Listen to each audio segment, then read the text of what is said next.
All right, guys, hey, we're going to talk about our grip on our serve. Now, to get started serving, it's very difficult to go straight into a continental grip or a hammer grip, as if you were hammering a nail, okay?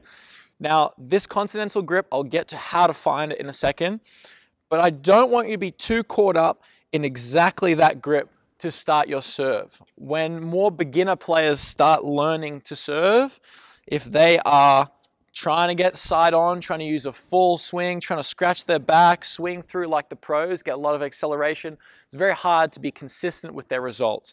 So what I want you to try, if you're a beginner and you're just learning your grip on your serve, start a little bit more with the stop sign grip, okay? This is more of an Eastern forehand grip.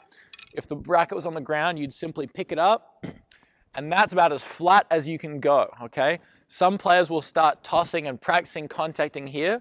With a lot of the really young kids, 4, 5, 6 years old, this is how they're definitely starting. They're resting their racket on the shoulder and they're just tapping that ball to get the ball going.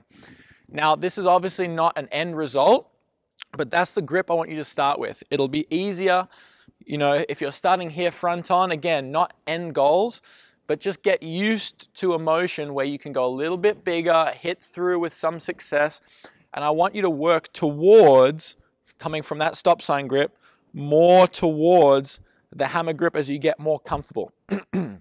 Now, it is possible to start like this, but it's very difficult to find all that technique business to get it right consistently, okay? It's more often you go back 2 steps before you go forwards 4.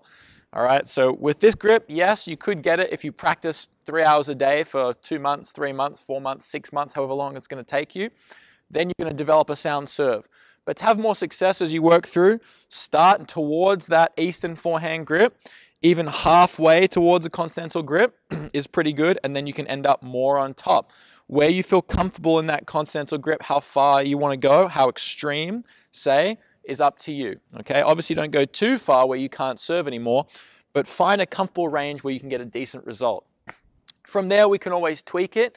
Every player is an individual and they have different preferences for how extreme they want to be. One quick example might be an extreme continental grip to create more spin. Players will start further around with their grip, so the strings are almost facing upwards. As that happens, now they can create an extreme amount of spin, but they get less power. So when I was a junior, I would try that little technique to get a bit more safety in my serve, a bit more spin. So I was just practicing getting it in and getting that rhythm, getting the point started as I was learning a kick serve. Now I might do that really slightly on a big point, but it's still the same idea. I'm just going for that little bit of margin with spin. Okay, so now we're going to try and find our grip. How do we actually find this grip I'm talking about? Well, you notice on the bottom of the racket there are certain bevels, okay? There's bevel number 1, 2, 3, and 4, okay, as they come around. If you were lefty, it would be 1, 2, 3, and 4 on your serve.